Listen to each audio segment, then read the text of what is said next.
I don't give a fuck. What's wrong with being gay? There's nothing wrong with that. One love. It's one love, bro.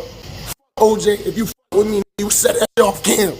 You could have pulled me aside. I'd love to talk to you off camera. Why you saying that shit on camera? As an OG viewer of Plaqueboymax streams, I just have to say that it honestly disgusts me. The majority of Max's fan base nowadays consists of people who sit and defend this type of self-humiliation that he's doing. If this would have happened 2-3 years ago, I can guarantee you that all these comments that he's getting under his videos encouraging him would all be sarcastic. 100%. That was 5-star humor back then. But nowadays, it seems like all these new gens, which have entirely replaced his fan base by this point, take his insights completely serious or something. At this point, they actively encourage him to embrace it. Think of it like you making a joke or something, and then the other person actively encourages you to embrace your new identity or something. It's not even funny anymore. It's just awkward. But you have no other choice but to give in. And that's what happened to him. Max, don't give in, bro. I'm not gonna say too much, but the double standard is just insane. If only the roles were reversed. But I can't speak on it too much. His new fans might attack me.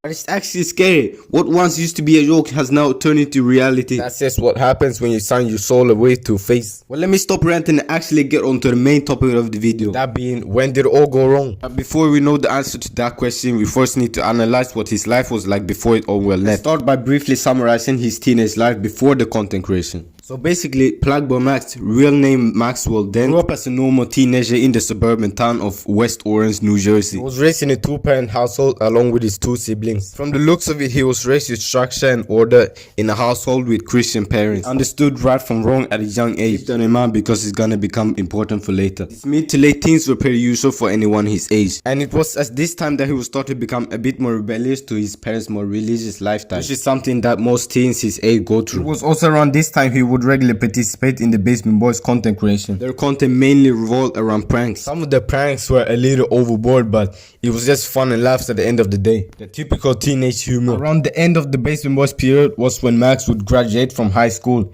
in the spring of 2021, after which he started streaming daily on Twitch, which takes us to the next era. The next era I would like to call the reaction era, which spanned from the summer of 2021 to early 2022, which was when I first started watching him. But anyways, during the reaction era, he used to mainly react to songs, but also YouTube videos, and a bit later also Jubilee and some other stuff. That's also when many of his inside jokes going forward will begin. Other than that, I don't have that much to say about this time period.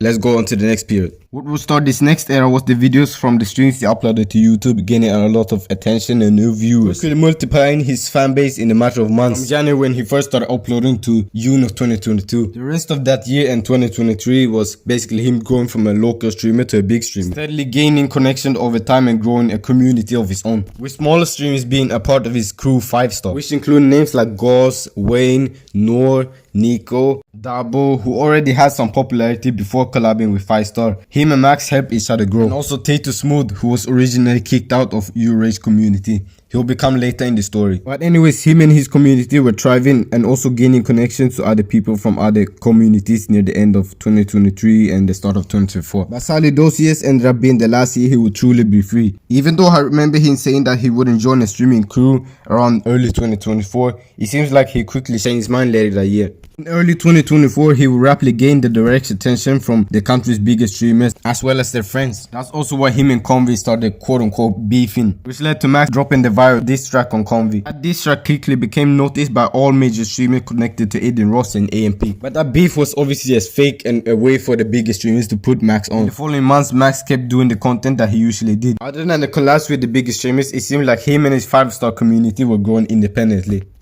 But behind the scenes, that was far from the truth. During the spring of 2024, Max had already been offered to join FaZe. In April, it was finally announced, which came as a shock to most of his fans, including me. Most of them weren't all that happy about their favorite independent streamer joining a crew. And especially FaZe, out of all the crews he could have chose. FaZe already had a bad reputation at that time, with many members leaving. They were desperately looking for up-and-coming streamers to join them in the hopes of not falling off and going bankrupt.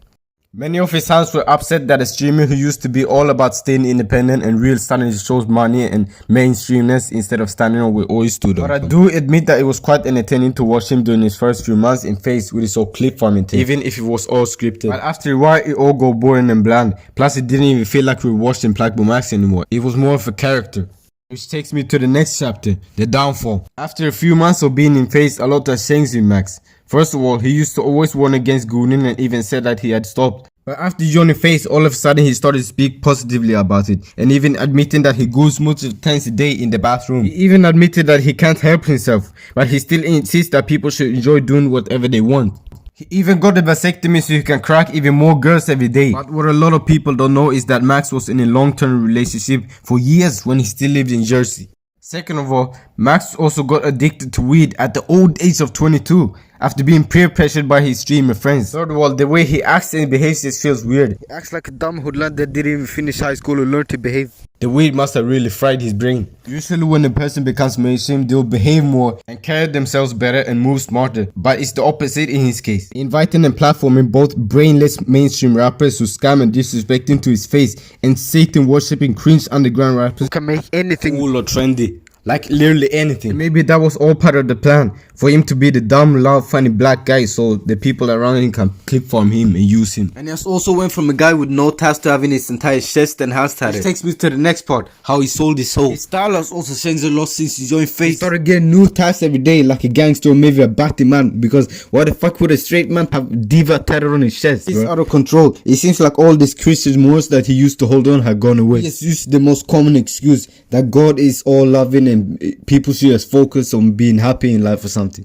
Clearly isn't happy because he's having a mental breakdown like every day. Stark contrast to when he was keeping his personal life private like 3 or 4 years ago. But the worst part is that his fan base has basically been entirely replaced in 2 years. From people who make sus jokes to actual sus people who love to see Max come out of the closet or something. I can imagine them drooling at the thought of it. The Nugents who don't know anything about Max or who he was when he was living in Jersey. Also doesn't handle situations maturely anymore like he used to. He always lets his emotions get the best of him now. Even though he claims that he's so much happier now than back in Jersey and that he has everything now, he still doesn't realize that he lost something more important. And now we're getting to the last part, which is how his crew fell apart. Something that was once so central in his internet presence slowly faded away. Let's just look how he treated Tay too smooth after joining Face. It eventually led to the fallout. When Tay was constantly getting bullied or even threatened at knife point by people like Wayne and Nico, Max used to always try to stay neutral, or at least appear neutral.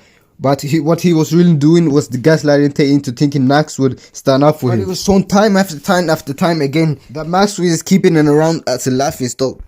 Max would a lot of the time even laugh at Tay getting bullied to his face. And whenever Tay would try to confront Max about it, Max would act as if it was all fun and jokes or something. The only one I really saw standing up for Tay was Gauze. Gauze would always try to keep it respectful and didn't find it funny when Tay was getting straight up bullied. And all the times when Tay finally snapped, Max just used it to gain the moral high ground since Tay was obviously always in the wrong. No one talked about that. It was Max who chose to keep him around despite knowing his past and present reputation. It was Max who enabled Tay to humiliate himself and to get bullied over and over again. Max never gave it any second thought that it might negatively affect Tay's mental health. It was all fun and laughs to him. He still had the audacity to act like he still wanted the best for Tay after the betrayal situation. And when Max was reacting to the apology video from Tay a year later, he was looking at the chat the whole time so they could decide what he should think. Y'all want him back, yes or no?